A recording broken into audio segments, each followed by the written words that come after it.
Recording. Any sound that Winston made above the level of a very low whisper would be picked up by it. Moreover, so long as he remained within the field of vision which the metal plaque commanded, he could be seen as well as heard.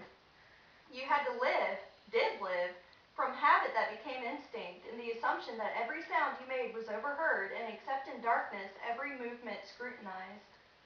This passage from George Orwell's 1984 sounds a bit dramatic, doesn't it? Unfortunately, it has a ring of truth that should be a wake-up call for all of us. We live in America, and we are blessed to have the freedoms that we do. We should strive to appreciate and protect these rights as our forefathers intended us to. As an American citizen, I have a vested interest in enjoying and maintaining my First Amendment rights. I have become interested in the Constitution about 2 years ago and have used the speaking opportunity to learn more about it and share it with you. I intend to persuade you all to appreciate and protect the First Amendment to the United States Constitution. The first right guaranteed by the First Amendment is the freedom of religion. Religion was not always a choice before the First Amendment. It could be dictated by the governing body of a country. Many of our founders made America their home because of religious persecution. Without this amendment, their freedom of religion, as well as ours, would not have been assured. In 1925, according to Free Expression in America, John Scopes, a science teacher, was convicted for teaching the theory of evolution because he didn't teach the religious curriculum required by law. This is interesting because this is an example of religious viewpoints being suppressed because of different views. Religious freedom is the freedom to believe or not to believe as you wish to, and instances like this are a threat to our freedoms. Freedom of speech is the second right that is promised in the First Amendment. Freedom of speech protects us from the legal repercussions of speaking our minds. We cannot be thrown in jail for speaking out against government policies, and we can criticize authority without fear, unless they have a sedition act, and then we can be, which is really scary.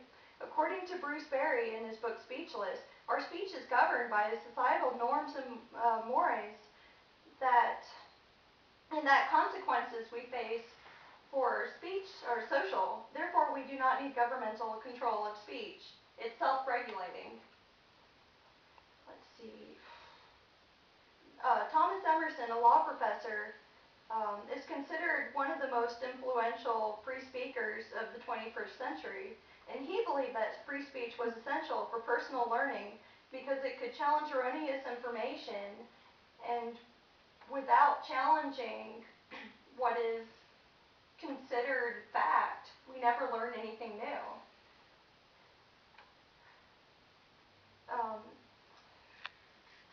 There's also a benefit to speech through there's also a benefit to democracy with having free speech.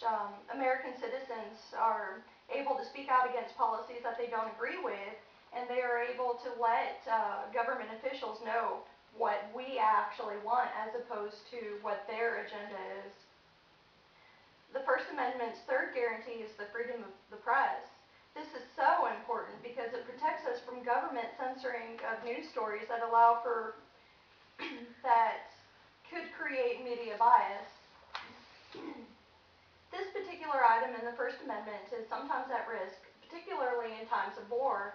In the book The Fourth Estate and the Constitution, Freedom of the Press in America, Lucas A. Powell Jr. says the Sedition Act of 1798 was geared towards limiting dissent by discouraging speaking out against government, especially in print. And this happened again before the Civil War, World War II. The Civil War, World War I, and during the Cold War. It is scary how much our media can be censored by the government, and it is our duty as citizens to be aware of such occurrences in order to protect ourselves from this happening in the future. I believe that we should all appreciate the First Amendment and take steps to protect it because it gives us our freedom of religion, freedom of speech, and freedom of the press.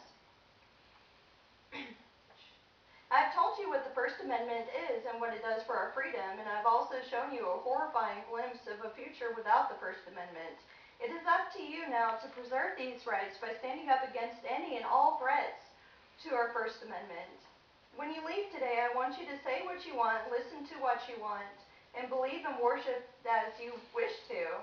Because this is America, and these are the greatest freedoms we have, worth cherishing and protecting as our greatest possessions. Thank you.